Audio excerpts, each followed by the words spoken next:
Romeo and Juliet. Which love do you think is the most powerful and why?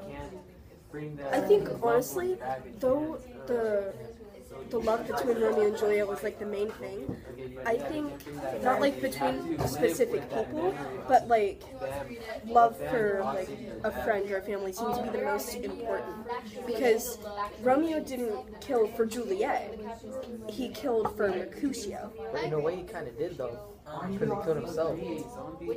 When she killed for Juliet to be with Juliet, and then she killed herself to be with him. For him. I like how the nurse was willing to sacrifice everything just to make Juliet happy. Yeah, so I feel like the nurse was more like a mom than Lady Capulet. Yeah. Like I a mean, nanny. like, didn't the nurse like raise Juliet? Yeah. She said she even like nursed Juliet when she was a baby. It's kind of weird. I mean, like,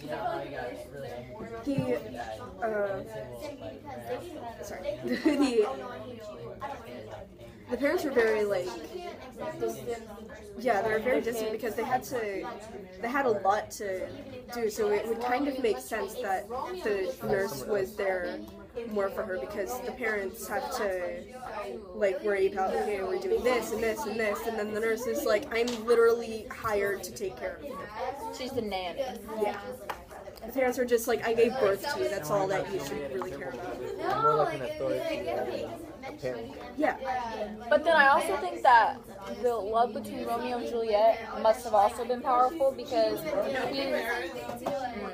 they killed themselves for the other one, but then also they knew that it was going to hurt the rest of their family. So they were willing to sacrifice, like, Hurting the their rest lives of the family. and, like, hurting their They family. probably Yeah, weren't thinking about that in the moment though. Well, like, because the majority of people who like commit suicide, like their families are like, why did you do this to us? Like they grieve because, you know. But I mean, in order for them to do that, like their families, like they didn't care about their family, like they desperately cared about each other. Yeah, That's powerful. And some people kill themselves because they don't think their family cares about them. Yeah. Which, like, it's obvious that Romeo and Juliet killed themselves for each other, but Maybe they're also Juliet like put killed in a herself. sense of, like, abandonment. Maybe Juliet killed herself because her parents really weren't there for her. I mean, like they were forcing her to do stuff, and the only person she had was a nurse. So maybe that's like tied in. Maybe Also, like the first person. maybe Romeo wasn't the only motive for her killing herself. Yeah. And then there's another topic. Romeo and Juliet is often described as the most famous love story in history. Why do you think it is given this phrase? Do you think that it deserves this title? Why or why not? I think it was given the praise because there are aspects of that still apply to what's going on right now. Because people move way too quickly, you know, and complaining when things don't move fast enough, you know? So it's like a cautionary tale, like this is what happens if you move too fast. Watch out. Exactly. But why would it be more of like a famous love story? It's not because, like, it teaches a lesson about love, or it's like, just because, or right now, you think you love someone, you need to, like, take your time and, like, slow down. Yeah. It tells a good message about, like, not only loving a significant other, but loving family.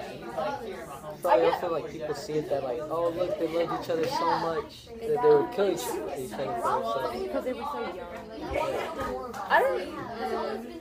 I don't want to bash Romeo and Juliet or nothing, but It's okay. I feel like it's kind of a basic concept if you think about it, like the overall concept.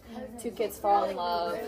Maybe I just think it's basic though because I've seen so many run-offs of it, and I've Yeah, seen because run-offs. That's what spawned the rest of the. Yeah, Shakespeare is like the whole, it started and then everything is like, whoa, so now we look back at this and we see it as cliche instead of what it was originally when it was first made. That's probably why it seemed most like as a famous thing because it's like the thing that started off and it has so much effect that it left like other things that are similar to it. Yeah. And also, it can really like put in different perspectives and seem like we saw through the movies, like it can be interpreted in different ways. Yeah, and it's like, with people now, we look at stuff like Romeo and Juliet and we laugh and say, you are such an idiot. And But back then, we probably would have been bawling our eyes out. Because we don't see stuff like that every single day. We don't see that, oh, they could have just done this. You know, we would have seen just, it's there. You know, it's there and it's powerful. We don't try to compare it to other things we've seen. I mean, Like, but when at the end of the day, you would do anything and you sacrifice anything for your love.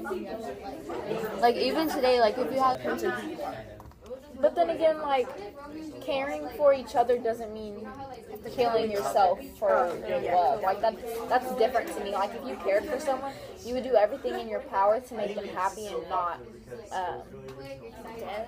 not make them even think like that. Like, I always want to bring like real life situations up, but I have a sister who's like very suicidal, and the reason why she won't commit suicide is because she knows how it would affect her sisters, her siblings, and her family.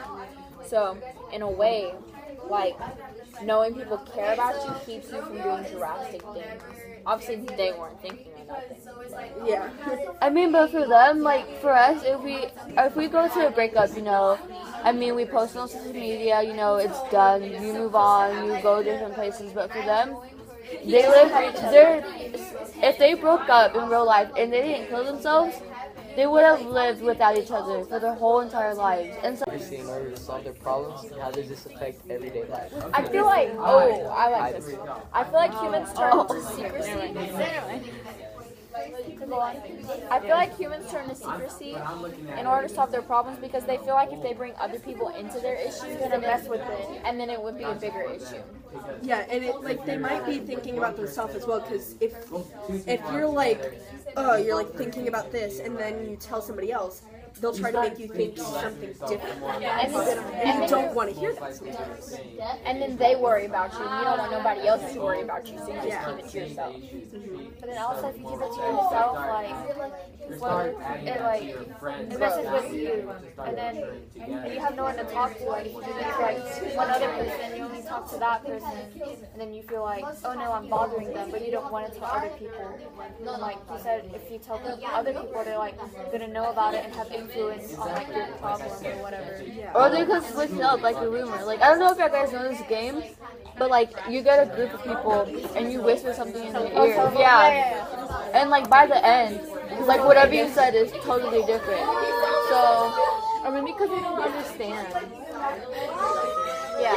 Since they're not in your shoes, they don't see how you see. How does this affect everyday life? Kind of makes you like, you close yourself in because you don't want to show people the problem. Like, you stop associating with certain people, you know, stop doing certain things, and you just stay in your little own protective mode.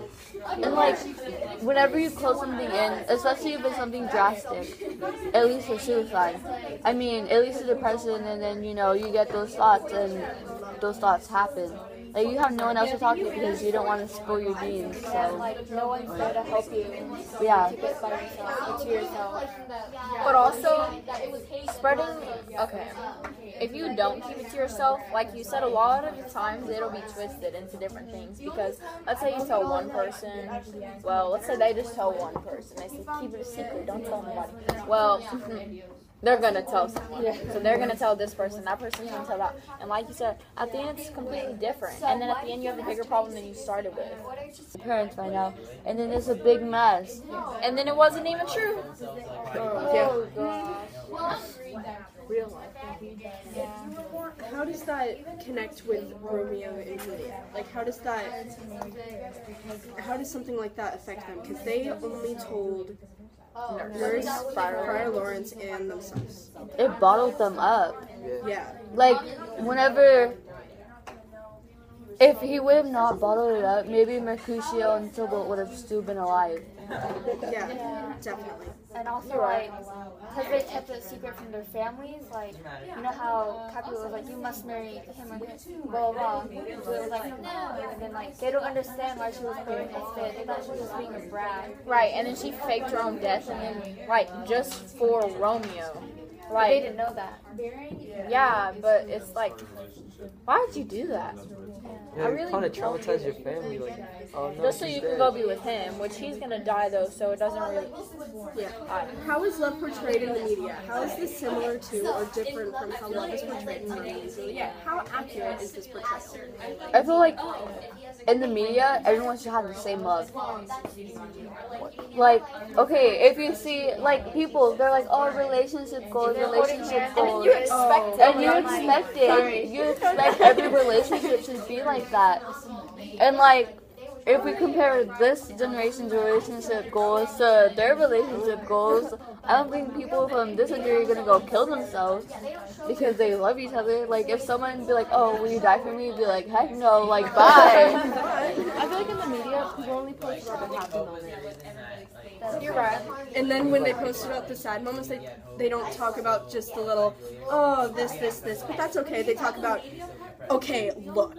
Like, they say this tiny thing and make it seem like they just killed them. But I feel like they don't put the sad moments in social media because it's like the other one about keeping it bottled up. And you don't need any. It's like nobody else really needs to know your business because you're gonna get over it somehow, some way. But then, if everybody knows, then you have to explain yourself, and you don't. What is stronger, love or hate? I think it depends on the person. I think, personally, I think love, because love can stumble into hate. Because you can love somebody and then they can say one little thing about somebody else and you hate that person. It doesn't really work the other way around. You don't see this person that you hate talking about somebody you hate and then you fall in love with them. I think hate is stronger. It's like, because hate breaks it. Like, hate is what breaks it. Thing. But I feel like with hate, we all come together. Like, I don't know if you guys know this, but there's this picture that went viral, and it was about, like, I don't remember what the group was called, but it was like a protest. And there was like this girl from like a Girl Scout troop or something like that, and she was standing up against them. And I'm like, wow, like you can see all those people, the hatred towards different people, but you see this one girl spreading her love, and you don't know who else. Maybe like, the people who are protesting can rub off on her love and change. It sounds like the Pepsi thing they're doing. Honestly, yeah. That was bad. Yeah. So I feel like hate though. Like hate is strong. I think I agree with you, but like you can. I don't know if y'all have ever experienced it. But you can love and hate someone at the same time. Like, you know, say like, I hate that I love you. You don't have to say that. It's kind of like asking what is stronger, God who created the earth or something that destroyed the earth? Because like love would create something and then hate would destroy it. It's kind of asking which one is stronger. I feel like it's easier to hate someone. It is. That's what I think nowadays, like, negativity can spread more than positivity. It's just easier. Like, it's easier to be negative towards other people and other things than to be positive. And like love takes a long time. You just can't be like, oh, I love you so fast. Like it takes like Unless you're in Romeo and Juliet. yeah. Then as soon as you meet them, you're in love. But you can hate someone. I feel like from the first conversation you have with them. Yeah, you just First hate them. yeah. Big time. But you can also love someone. No. I think you could like someone, like you could like how they talk and how who they are.